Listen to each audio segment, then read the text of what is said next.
Assalamualaikum warahmatullahi wabarakatuh. Salam sejahtera bagi kita semua. Nah, di video kali ini saya akan melanjutkan menyelesaikan kasus kemarin menggunakan metode simplex, di mana hasil yang sudah kita dapatkan dari tabel simplex kemarin, yakni nilai X1 sama dengan 5/6, X2 sama dengan 5, dan fungsi tujuan maksimalnya sama dengan 27,5. Apabila kasus ini kita anggap sebagai kasus produksi, maka nilainya tidak boleh pecahan.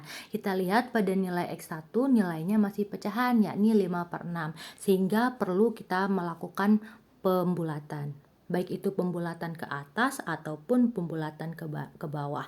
Kemudian kita lihat apakah hasil pembulatan tersebut melanggar fungsi batasan atau kendala yang ada.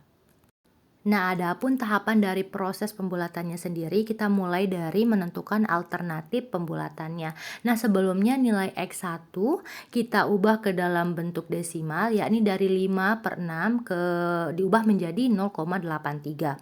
Nah, untuk alternatif yang pertama ini, kita lakukan pembulatan ke atas, di mana nilai X1 dari 0,83 diubah menjadi 1 dan X2 tetap sama dengan 5. Kemudian untuk alternatif yang kedua, kita lakukan pembulatan ke bawah, di mana nilai X1-nya sama dengan 0 dan nilai X2-nya tetap 5.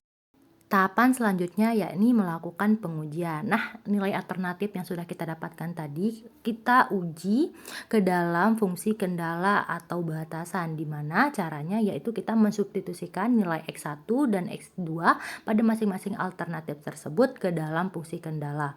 Nah, untuk alternatif pertama, yakni X1 sama dengan 1 dan X2 sama dengan 5. Untuk fungsi kendala yang pertama, 2x1 lebih kecil sama dengan 8, kita masukkan nilai x1-nya yaitu 1, maka nilai yang kita dapat yakni 2 lebih kecil sama dengan 8. Nah, nilai ini pada fungsi pertama ini nilainya memenuhi fungsi kendala. Lalu yang kedua yakni fungsi kendala 2x2 lebih kecil sama dengan 15. Kita masukkan nilai x2-nya sama dengan 5, maka nilai yang kita dapatkan yakni 15 lebih kecil sama dengan 15. Nah, pada fungsi ini juga nilai x2-nya memenuhi fungsi kendala. Nah, untuk fungsi kendala yang ketiga yakni 6x1 ditambah 5x2 lebih kecil sama dengan 30, di mana kita masukkan nilai X1 dan nilai X2-nya yakni 1 dan 5, maka nilai yang kita dapatkan yakni 6 ditambah 25 lebih kecil sama dengan 30, 31 lebih kecil sama dengan 30. Nah, pada fungsi ini nilainya tidak memenuhi fungsi kendala, sehingga pada alternatif pertama ini tidak dapat kita gunakan. Selanjutnya kita melakukan pengujian pada alternatif kedua, di mana nilai X1-nya sama dengan 0 dan nilai X2-nya sama dengan 5. Nah, untuk pengujian yang pertama kita lakukan pada fungsi kendala pertama, yakni 2x1 lebih kecil sama dengan 8. Kemudian kita substitusikan nilai X1-nya tadi, nilai yang kita dapatkan yakni 0 lebih kecil sama dengan 8. Nah, nilai X1-nya ini memenuhi fungsi kendala yang pertama. Kemudian untuk fungsi kendala yang kedua yakni 3x2 lebih kecil sama dengan 15, kita masukkan nilai X2-nya, maka nilai yang kita dapat yakni 15 lebih kecil sama dengan 15. Nah, di nilai X2 pada alternatif kedua ini juga memenuhi fungsi kendala. Nah, untuk fungsi kendala yang ketiga yakni 6x1 ditambah 5x2 lebih kecil sama dengan 30. Kita masukkan nilai x1 dan nilai x2-nya lagi, maka nilai yang kita dapatkan yakni sebesar 25 lebih kecil sama dengan 30. Nah, pada fungsi kendala yang ketiga ini juga memenuhi fungsi kendala, sehingga alternatif kedua ini dapat kita gunakan sebagai solusi optimal untuk mendapatkan keuntungan maksimal.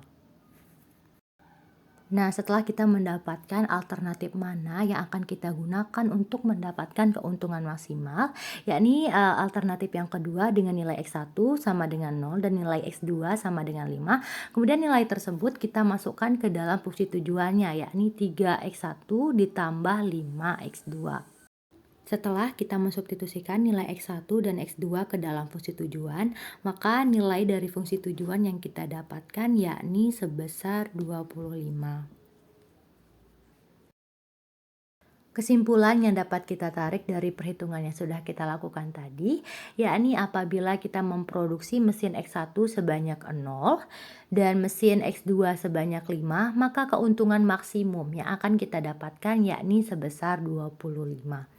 Mungkin hanya ini yang dapat saya sampaikan. Sekian, wassalamualaikum warahmatullahi wabarakatuh.